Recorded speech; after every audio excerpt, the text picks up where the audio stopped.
All right, first of all, let me apologize for being a few minutes late. I usually run a very tight ship, but I forgot to look at my calendar and I went downtown. When I saw nobody showed up, I thought, well, this can't be that big of a meeting because I can take that off because I'm speaking.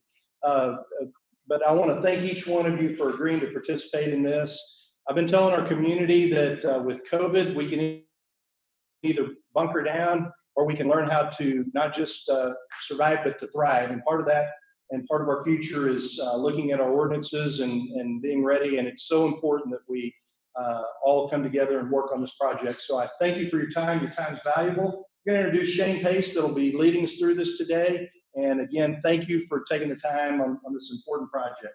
Shane?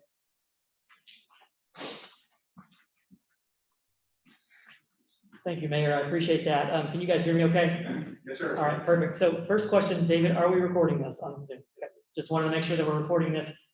This is a public meeting. We don't have any public here other than you guys as citizens and elected and appointed officials, but this is open to the public. So we are broadcasting this on Zoom, and we also have a camera in the back of the room that's capturing this. So again, we're just trying to make sure that we get this information out to the public to the best of our ability as we go through this process. So again, as the mayor said, you guys all know me. I'm Shane Pace. I'm the Executive Director of Development Services.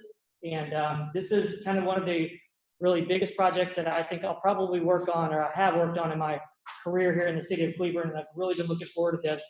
I know when the job was presented to me, this was one of the things that was on the slate of projects that we wanted to get to. It's taken me a few years to get here, taken us as a group a few years to get here, but I'm very happy to be at this point and kicking this project off. I think that our community is well overdue for an update to our zoning ordinance. And so I think as we go through this process, we're going to see and kind of reveal some of the things that we can do to make our systems better and some of the things that are working well today. And so I think that's what this exercise is really all about, is evaluating where we are and where we want to go and how we're going to get there. So again, I really look forward to this exercise. So with that, I'm going to turn it over to Dan Sefco. He is with Freese & Nichols Incorporated. He is going to kind of kick this off and move us through this project tonight. One more housekeeping item. Since we are spread out in this room so large, so far apart from each other, we have a microphone in the center of the room. We have a Q&A section at the end of the presentation. So I just ask that you take any notes and save those questions till the end. And then we'd ask that you come to the microphone and speak into that mic so that everyone in the room can hear, as well as capturing that on the audio for the public. Okay? With that, I'll turn it over to Dan Sefco. Thanks, Shane. Again, my name is Dan Sefco with Freese & Nichols, and welcome everybody this evening and all those listening at home as well. I'm the lead technical professional that will be overseeing the update of the zoning ordinance.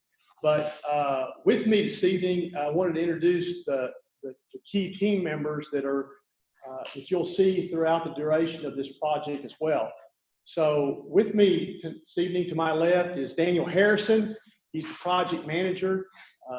He's been with Freese & Nichols for a long time and basically oversees all of our code development for all of our client cities. Also with me this evening is David Jones. David, why don't you raise your hand? David came to us from Grand Prairie. He was the planning and zoning manager there at Grand Prairie. He's now with us, and he will be the project planner on this job as well. So thanks again for being here. Let me just run through a little agenda here of what we're going to do this evening. But what we'll do is in a second here, I'd like to just real briefly run through and just say who you are, just so we know who is in the room and those folks listening in at home, who's here as well. But then after that, what I'd like to do is just basically review the scope of services on what we're doing in a rough schedule of where we think. Of course, COVID-19 has impacted all of us in our daily lives, and this is no exception. So we'll give you our best estimate on our schedule now. Also, a little planning 101 about why we're doing this and the benefits and how we're doing it and the authority for cities in Texas to do this. And then we also have been not sitting on our hands. We've actually been doing some analysis and review of your existing zoning ordinance. And I'll tell you more about that. We do have a draft diagnostic report that we will have for you all to deliver to you all after the meeting tonight. And then finally, the next steps on how we're going to proceed. And then we were planning for about an hour. I have about a 20-minute or so presentation, but we were going to leave 30 minutes or a little more for Q&A, question and answers at the end. So anybody has a question, jot them down and we'll try to answer them at the end. So that's how the evening's going to roll. Did we want to just run, maybe just, I don't know how you want to do it, just run through the room, just say who you are real briefly, or you want to MC that change? Sure. So what Dan had asked, rather than us going through the room and everyone raising their hand and saying, my name is Mike Mann, I'll just kind of introduce the members for the consultants just in the interest of time. So the folks that we have in the room, we have from staff, we have Ivy Peterson, she's our city secretary. At the back of the room, the planning staff, we have Danielle Castillo and David Jellin. We have our city manager at the back of the room, Steve Polisek, and our deputy city manager, Chris Fuller. We have David Raybuck, who is our director of IT. He is running all of this technology. And then we can't forget Dustin at the back of the room with the camera. He's the one who manages all of our social media, all of our communications. So thank you to all of you for being here this evening. You're all going to play a critical role in this process. So council members, if you don't mind, I'll introduce you if you'll raise your hand. We have John Warren. I believe you're in single member District 1, is that correct? 4. I'm going the wrong way on the dais, forgive me. Then we have Mike Mann, who's right here. We have our mayor, Scott Kane. Dr. Kelly, Bob Kelly, he is single member District 1. There you go. And I don't see anyone else from council. I believe on the phone, we do not have Chris Pettifer, do we? No, okay. So there's one council member, Chris Pettifer, who is not with us this evening. We do have some planning and zoning commission members. Our chair, Dina Day, she is on the line with us. Dina, can you hear us okay? Yes, sir, I can. Thank you. Perfect. We have our vice chair, Albert Archer. We have another commissioner, Bob Walker. Who else do we have in the room? Vance Castle. So he just joined the Planning and Zoning Commission. He was just appointed and we gave an orientation to him yesterday. So we're really happy to have you with us. I believe that's all of our Planning and Zoning Commission. Okay. We also have someone I'd like to introduce, Derek Weathers. Derek Weathers is running for city council. So we anticipate that he will be on city council sometime after November. Who else do we have? Our zoning board of adjustment. We have Rosemary Wildman. She's our vice chair. Robert Ledlow is on the line with us. He is our chair of the zoning board of adjustment. And we have Chris Saunders. He's on our zoning board of adjustment. And Julie Hammonds. I'm so sorry, your last name is Julie Hammonds. So those are all the members that are here. Guys, I just want to just point out again that you're all citizens of this community. You guys all live here, work here. And so that's why it's so important for you to be a part of this process. And we wanted to bring you in on the very first beginning of this. But one thing that I haven't mentioned is that we had appointed, or the mayor appointed, city council had appointed a steering committee. And so with that steering committee, we had added 2 members of the development committee. So one is Robert Childress. I'm sure most of you guys know Robert. And then we have Jeff Patterson of Rain Tree Homes. So those are our 2 representatives of the development community. And we're really happy that they were willing to serve on this year-long project to really kind of give us an insight on how this may impact their business and what they do every day. And we look at their technical expertise to go through this process. So, yeah, that cover everything? All right. Just by way of introduction, our company is the oldest planning and engineering company in Texas. We are one of the few design firms that won the Baldrige Award. But we do aspire to the book Good to Great. If you've ever had a chance to read it, that's the way we try to model our responsibilities. We try to be the best at what we do. So that's kind of where we are. But we are a multidisciplinary firm. We have planning, we have engineering, we have environmental science, we have coastal environmental. So we have access to a lot of disciplines throughout this process if we and should we need them.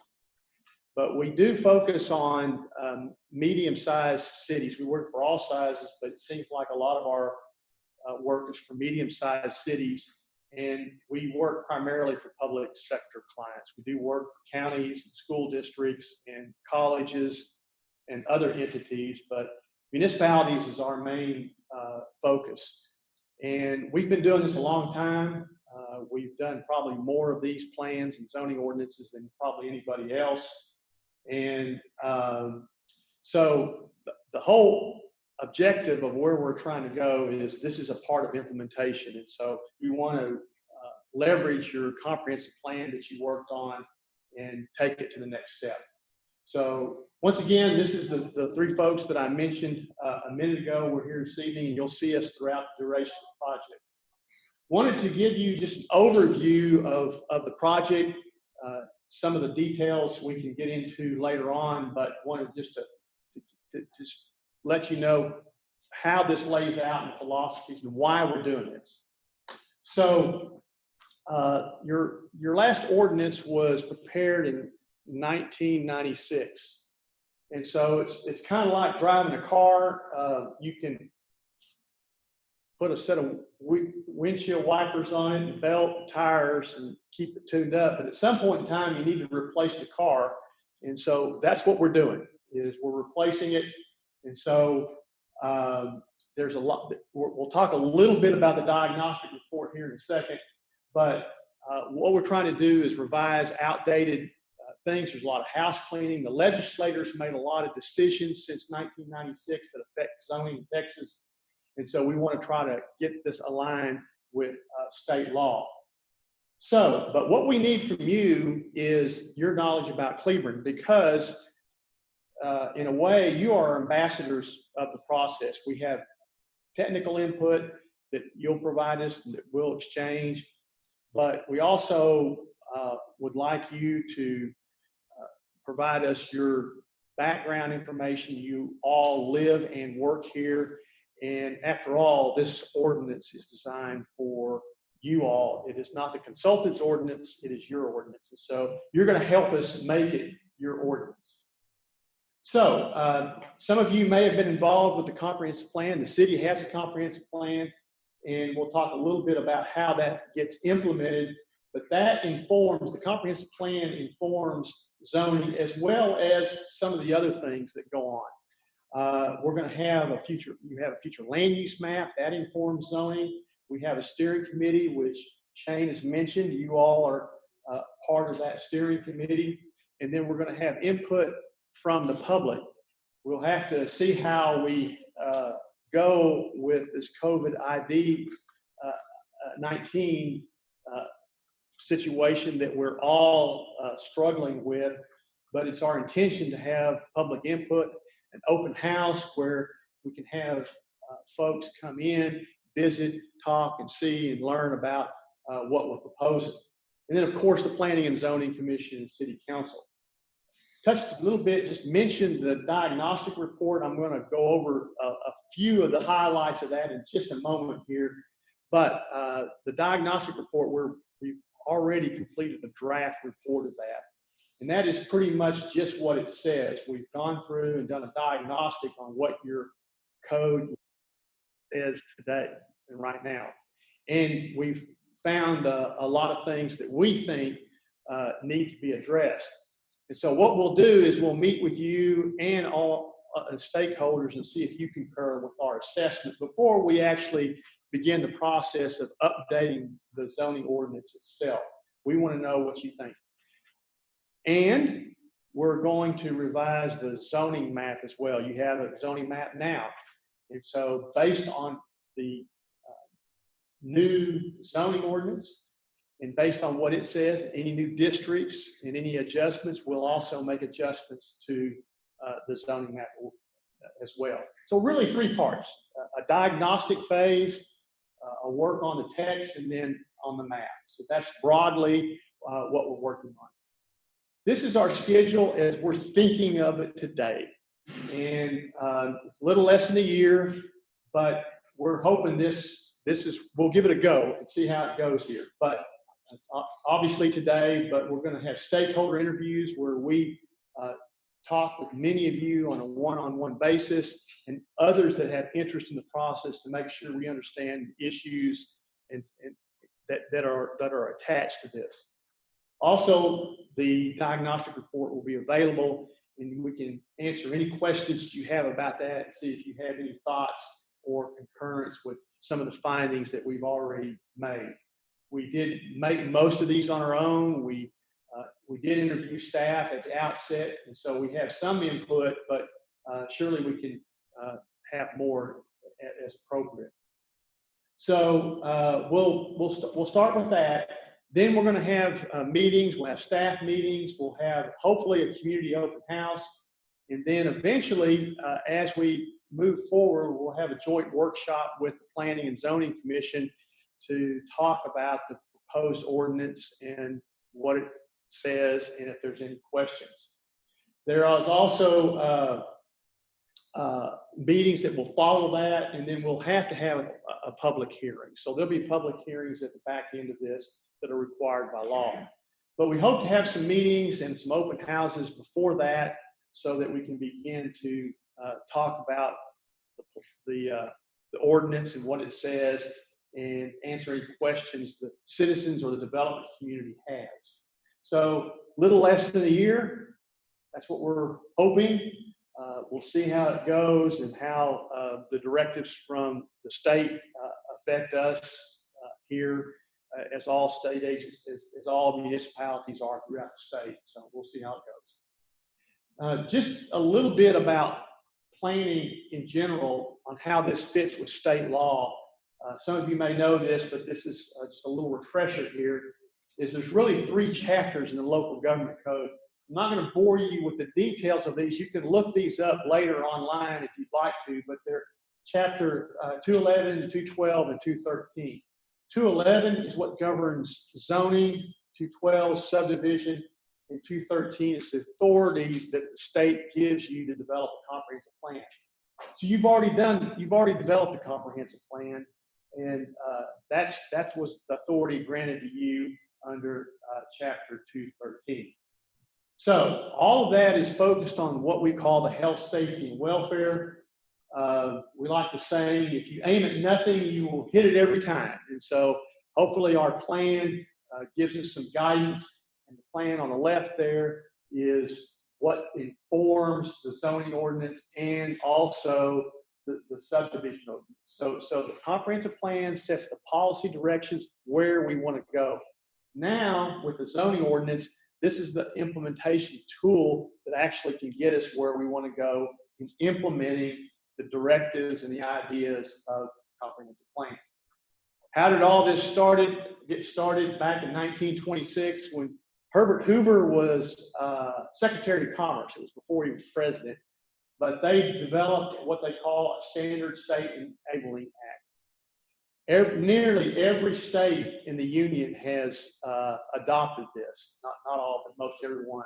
And that gives the authority to states to have zoning, and that indeed is what Texas has done, has adopted it. So that's how we got the authority or the enabling legislation to have zoning.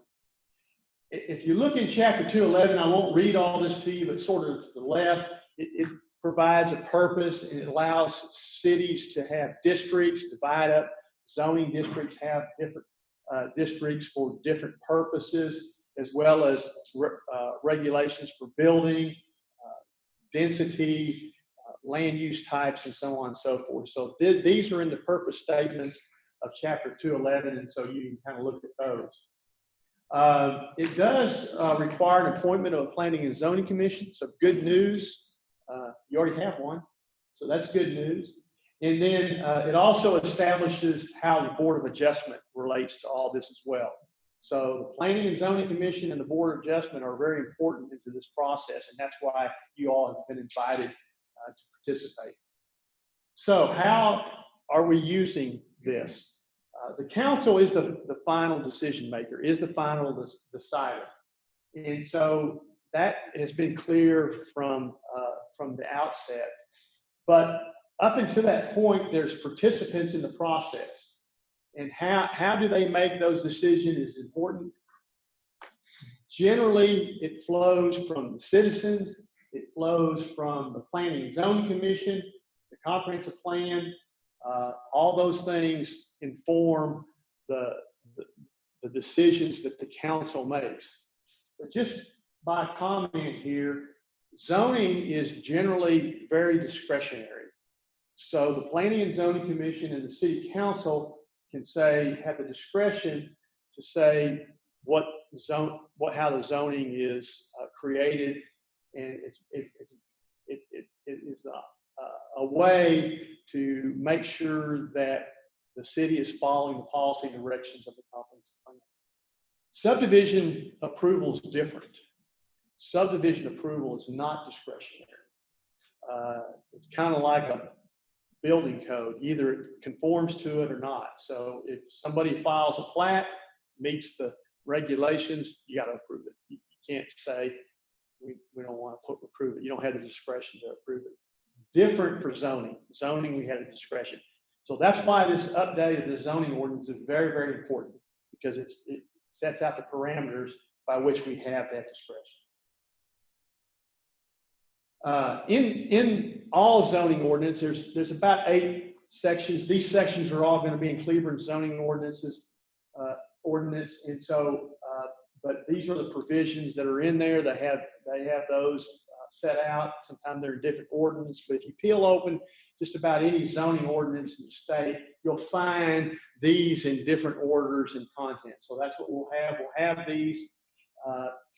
We do have the ability now that we didn't have back in the olden days, that we have hyperlinks and cross-referencing that makes it real easy to put online.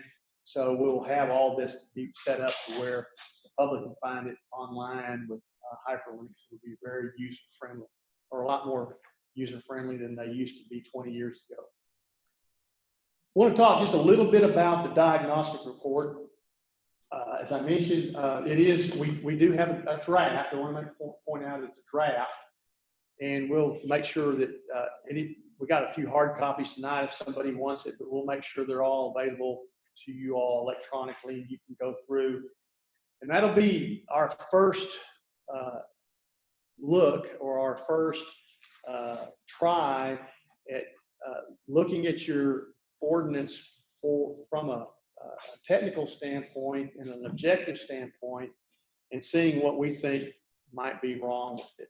So you can look through there, and then, but eventually we would like you all to tell us if you think that we hit the mark there or we missed it. But certainly you all have knowledge of it, as you are the users of the zoning ordinance. You can look at that and see if we get that or not. But at any rate, it does include an assessment of where your existing zoning ordinance today. We looked at any strengths and weaknesses and things of that nature, and then maybe made some suggestions for some improvements. And we really want it to be up to date and easy to use, and so that's a major goal. There are right now 39 recommendations in there. I'll highlight a couple of them in a general way here in a moment, but you can go through and look at those in detail and see what you think about those. We are going to have discussion about this at a future date. We don't have to discuss all those, of course, this evening, but we would like you all to look at the diagnostic report and then be prepared to discuss that at a future date. Here are some of the things that are in the diagnostic report that these are more major. There's, of course, more details in there. And this is not all of it, it's not exhaustive, but to give you an idea of the type of recommendations, or the type of assessments that we have been looking at as we've gone through. But your ordinance has a lot of cumulative characteristics, a lot of uses are district. And so these different uses, that the state of the art, or the contemporary, most contemporary zoning ordinances try to have different districts that are exclusive to the different uses. And some cumulative characteristics are appropriate, but this was one example of multiple family being allowed, single family. That most cities don't like that. And so that would be one example of how we might look at changing that in your existing ordinances. Another thing is that you have a future land use plan, you have a comprehensive plan, and we'd like to begin to align our zoning districts with the vision of that document. And so that's kind of a big, major idea, and line it up. Give you an example, there's some things that we probably need to address along the new loop or the bypass. Those things we need to probably look at and where we need to be in terms of some land use. Also, the map. There's some things in there that we think could be improved, and there's some mapping that is clearly left over from many, many, many years ago. And we believe there's some areas that we could remap and make it closer. By the remapping and the redesignation, we can make it closer to the types of land uses that are really there today and that we really seek. There's some basic things in there, like we think there ought to be a duplex district. There's things like that. They're very easy to add, and so there's some districts that could be added, so we want to look at those. On zoning, some of the zoning that you have now is very liberal. It's allowed in a lot of different places, but in looking at your industrial and your commercial, which in our opinion is different than retail. Retail are things like mostly what's up and down along Henderson. Nearly everything along Henderson is, in our thinking, is retail. But there's things like that are commercial, like maybe a welding shop, or maybe mini warehouses. Those are things that are commercial. They're not industrial, but they're not really retail. And so we think there should be some distinction between retail, commercial, and industrial. And we really need to take a hard look at the types of land uses that we allow on the loop, how we want to look at the land uses along Henderson, among other areas. You've tended to use planned developments, or PDs as we call them. The overuse of those is kind of workarounds, but when you use PDs a lot, that's a symptom that something's broke, that we're not getting the results from our zoning ordinance. We're having to make things up and put them into a PD. We'll still have that, but we're thinking that we can set it up to where you'll have a lot of the newer contemporary districts that address that, and maybe you won't have to force the development community to use planned development so much. Same way with residential standards, we want to take a relook at those, especially in the core area. There's a lot of different areas of Cleburne that have been there for many years, as well as new emerging districts. And sometimes those need to have their own districts to really make sure they work. There's a multitude of things going on in terms of special districts. We can have them. We need to have some areas around the airport or these other areas, maybe downtown. These are all areas we can still have special overlay districts for these as we need to. If there's special attention that we need, now's an opportunity to look at those as well. Landscaping requirements, we now have an opportunity to relook at that. You do have some basic landscape requirements. We want to look at those and see if there's any need to enhance those in any way, as well as the site plan process. It says in there that you do have a site plan now, but I think we need some clarity to state how we use that site plan, how it's approved. There's a couple of ways to do it. We can have administrative approval, the staff can approve it, the Planning and Zoning Commission approve it, council can approve it. So we have some choices there that we need to discuss on how we want to use our site plan approval process. Parking has been under review in many different cities, and now there's even cities that have maximums. Used to be all parking was minimums. Now they're talking about maximums. And so there's a whole new thinking of parking. We have a lot of current standards, new standards on parking that we can look at, maybe have some opportunities to have a different way of looking at some of the parking requirements that you have. There's really no mechanism now for non-conforming uses on what to do with those. Those usually fall under either the staff or the Board of Adjustment. And so we hope to be able to add how you address non-conforming uses and make it clear in that. So those are some of the things that are in the diagnostic report. You can look at it, and this is just to give you a taste this evening of those things that are in there. I want to talk just now a little bit about what our next steps are. So we're going to have what we call stakeholder interviews, and we hope to tackle those next month, but that's a word that we fondly use for to include all different kinds of input from maybe the council to Board of Adjustment, Planning and Zoning Commission, building community, economic development interests. These are a chance for us to sit down with those groups, and surely they're users and surely they have needs, and it's an opportunity to take a look at that from their perspective. So we're going to do that. Our thought is we're going to do that in August, and then eventually try to have hopefully a community open house in September. We'll see how that goes, and we'll work with the city manager's office closely on that to make sure that we're following state guidelines on COVID. But at any rate, we would like to finalize our diagnostic report sometime in October.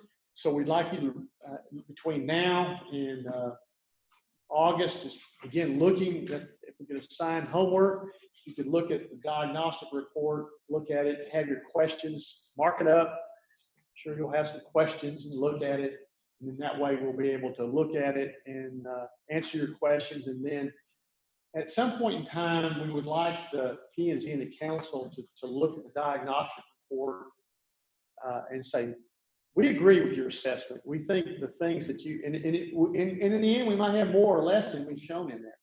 But we'd like somebody to tell us that, well, we think that what you have here is, we do need to address here in Cleburne. That's what we want to hear. So you may say, okay, we agree with all of them, but these two, or you missed these three. Now's a chance to make sure, and that way we have an understanding of what's important to you before we start tearing into the ordinance and just rewriting something and not fully understand the different interests that exist in the community. So we would like to have that somewhere around mid-October, and hopefully be able to start the actual rewrite after that point there. Have a workshop with the Planning and Zoning Commission, City Council, and others that are wanting to participate.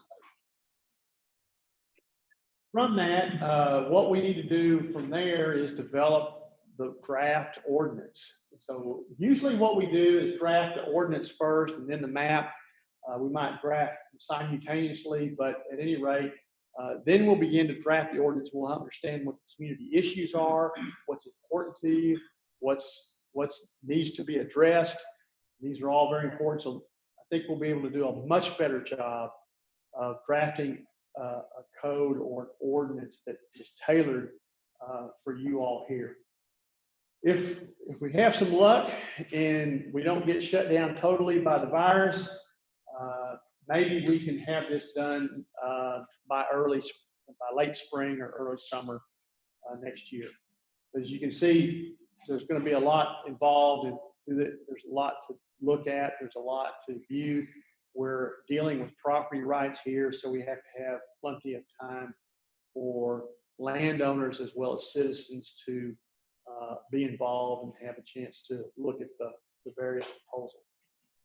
So that's generally the process. This is the same schedule that I showed earlier. There's more detail with this as we get started. As soon as we can finalize a schedule, we'll get this out and get it some dates that you can be putting on your personal calendars, and we'll send all those out, and hopefully you'll be able to plan out your personal schedules as we go along on this. And so that's all to come. So we haven't decided any dates. We don't know what night of the night we're going to meet, but we're going to probably pick a night that we think would be best for you all. You meet during the day. You can meet, this time's fine with us if you want to meet at 5 o'clock on some evening. But we will work with Shane and his team to try to pick a time that we can have these meetings. So that generally is a overview of the project. And so I thought what we would do, we have a little time left, went over a little bit, but we have 20 minutes, 15 or 20 minutes here that Shane's here, Daniel and David. We'll be glad to tackle any questions. If anybody has any questions as we get started on this, I'd be glad to take a crack at it. Anybody have any questions or thoughts or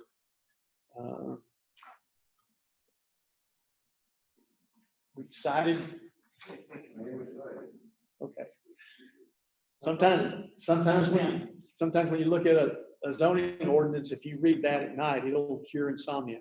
Okay. Yes, ma'am. Ms. Wildman, if you'll come to the microphone, please. Thank you. I have two questions. One is, you had down at the very end, adoption. Who adopts this? It's very clear. State law says that the Planning and Zoning Commission recommends and the City Council adopts. Okay. Now, it doesn't require this, but we like to hold joint meetings with the Planning and Zoning Commission and City Council. That way, they both hear the same testimony and the same information, and we like to do that. We don't have to. We can P&Z can meet separate because all zoning goes through P&Z as a recommendation, so they're a team. So we want both to understand and be involved on what the new ordinance would say. But directly, council. Also, okay. Other than that, you would have the citizens come and hear parts of this zoning ordinance. The process is on any zoning case, just like you do now, you have a public hearing on any zoning change. Same thing would be on this, is we'll have a public hearing that the citizens can come in before we adopt it, before the council and the P&Z, before the P&Z recommends it, council approves it, we'll have a public hearing. But if you'll notice on there, if you remember, we had an open house. Yes. That's not required by law, but what we have found is these open houses are a way that we can formally have all the information, all the maps.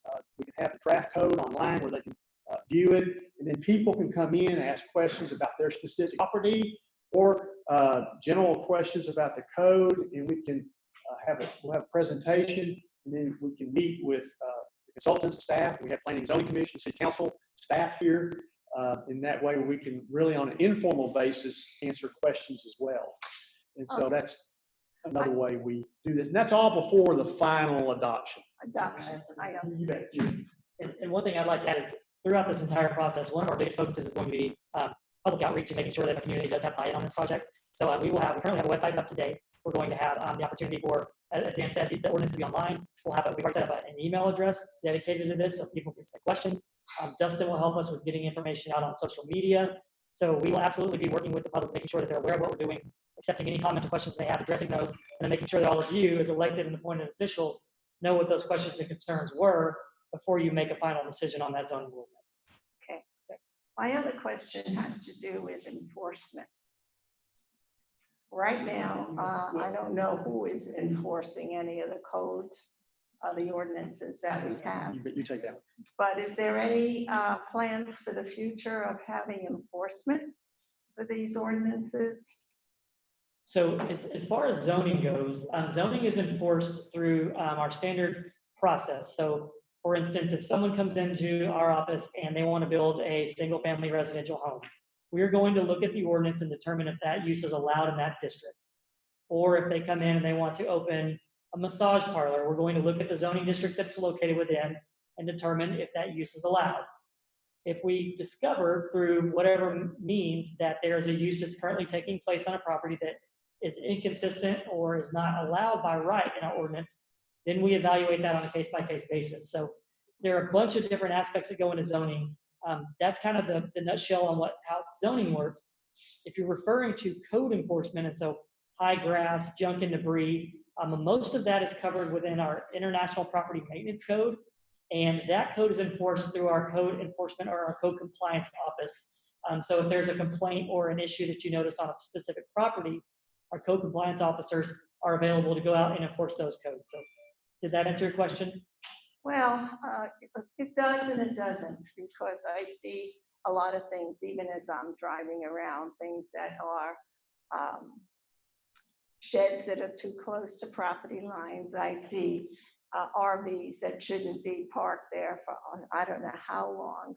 And if the zoning is going to change, the ordinances are going to change, you need enforcement for them. And that's what I'm talking about. Absolutely. And I can tell you from the code compliance perspective, RVs being parked for a duration of time, we're absolutely working on that. We've taken a really proactive approach in the last year and a half since the adoption of the International Property Maintenance Code. And I do believe that we're making great strides. We have 2 code compliance officers for a very large city, but I believe we're making good progress. And please, Ms. Wildman, if you discover anything or you drive by, please give me a call personally, and we'll get that to our code compliance officer. And then the other thing that I want to talk about is you had mentioned sheds or things like that. We do have, our community has been here for a long time, and we're not a brand new community. So there are a lot of things that we see in our community that have been here prior to the adoption of our 1996 ordinance. Or, quite honestly, someone may put a shed up in their backyard and they didn't call us to ask if they needed a permit, and it's located in the wrong location. So until it's brought to our attention, we don't really know. So that is something that we will be addressing through the update of this ordinance, as accessory buildings and many of the other things that you mentioned. So hopefully, as we go through this process and as it's implemented, you'll start to see some real change on the ground. It won't happen overnight, but I would anticipate that after the adoption, we would start to see that progress start to take place. Well, when I first moved to Cleburne, I was appalled at some of the strip centers that just have trash outside of them. And I called the city, and I was told, why don't you go and talk to those people yourself? That was not under this administration, I can assure you. And I do not think that was a good answer for me. I would agree. And so because of that, then I started to get more involved I got involved in the P&Z, and now I'm on the Board of Adjustment. But it's hard, I understand that. But you have to protect the integrity of the community in which we live. So that's why I talked about enforcement. Forgive me if I was out of place. I completely agree with you. Okay, Thank you. thank you. Oh, I think we have a caller. Caller, line 1. Can we? Dina Day. So this is the chair of our planning and zoning commission. Dina, can you? Let's see. Can we see? Yes, Hear? sir. You can hear me. We can hear you now. Thank you. I would like to request a PDF copy of the draft of the diagnostic report so that we can review it. And Danielle said y'all could get that to me. So that was one thing. The second thing is when we go through these processes and we've got things to review, would it be possible to get those to us a couple of weeks in advance? Because these are real detailed, and some of us are not as experienced as others, and it's going to take us a while to digest it all. And if we could have a few weeks to look at everything before we have meetings, then I feel like myself can be better prepared for it. Very, very, very good point. As a matter of practice, we submit everything in advance of our meetings. So any meeting that the Planning and Zoning Commission or council or others would be attending, we would have a packet of information that would go out in advance of that meeting that you would look at and be able to digest before the meeting. And sure, after today, we'll be glad. We'll talk to Shane about how to get that out, but we'll get that out via electronically, or I think there's some hard copies here tonight on the diagnostic report. And like I said, that we want you to start looking at that. We're not going to be asking you to make any comments on it until next month. So it would be good to look at it and start looking at it, and you'll get a sense of the types of things that we think need to be addressed in this update. And Dina, this is Shane. So just, Dina, as the project manager, one of the things that I'll focus on is making sure that you guys have everything well in advance. So I'll be working with Dan and Daniel and David from the consulting crew to make sure that we have everything. I would hope at least 2 weeks in advance, because this is technical information. There's a lot that you guys are going to have to take in. So we'll do everything. If we have to push a meeting to give you opportunity to look at that, we'll do that. So just make sure that we're here to help you guys out. That's great. Thank you, Shane. Thank you, Dan. Yes, ma'am. Any other questions from viewers at home or the audience here?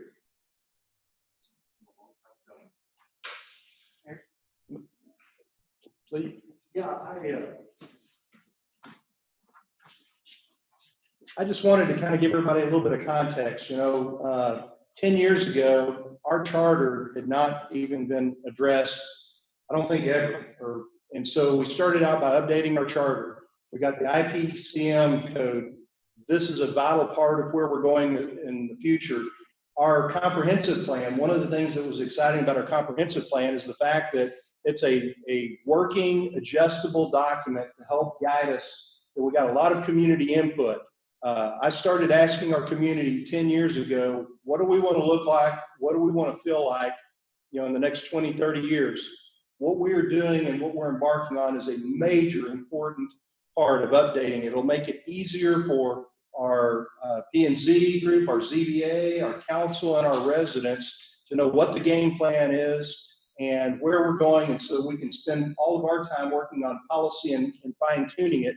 And my hope and goal is that we're not having to do all of these plans and ordinances in a 5 to 10 year period in the future, that we systematically update them and we really move forward as we grow and improve what we're doing as a community for the rest of not just our lifetime, but our children and grandchildren.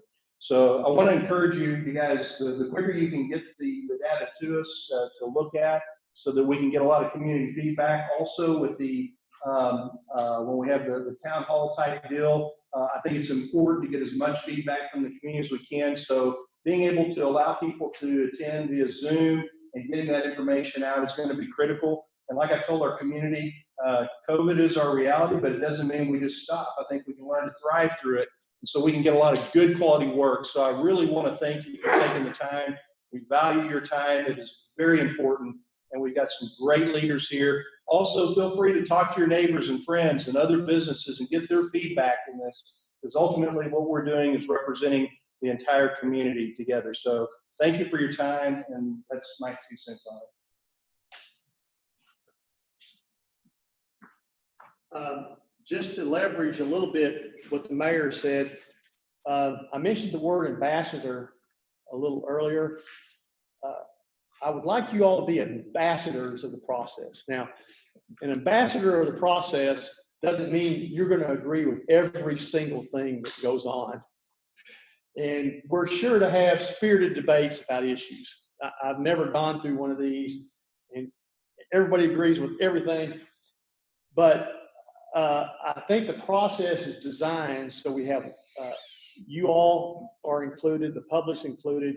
And I would like you all to speak positively or in a positive way about the process, because we've worked real hard to design it where we can have various types of input from different types of interest, whether it be economic development or citizens at large or home builders.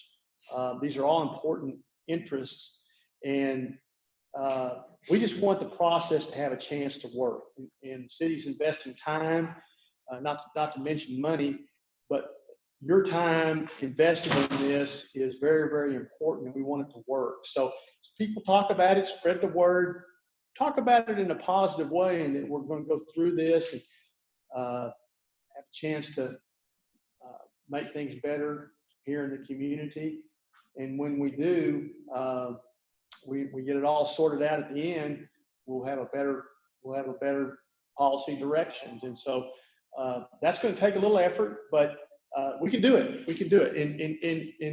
And frankly, to be perfectly honest about this, the last time you did it was in '96, and you may not have a chance to do this for another good while because cities just don't have the funds to do this.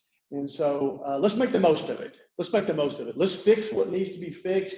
If there's not something that's not broke, tell us, and we'll keep that just like it is.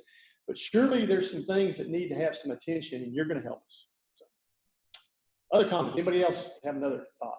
Got a little time left. Yes, sir. I'm just wondering about hiring process for Freeze and Nickel, that there might expand to other letters of alphabet other than D. About hard D. Other than D. Oh. Daniel. Well, that we didn't charge extra for that. We have to charge. We say the 3 Ds. Or something. But yeah, he has to go by Daniel since I go by Dan. Anything else, guys? Again, thank you all for your time. Really appreciate it. We look forward to working with you. You all have my contact information.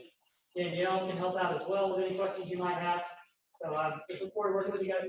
I'll get that diagnostic report sent out to all of you via email, okay? Thank you. Thank you all. Look forward to it. Thanks, guys.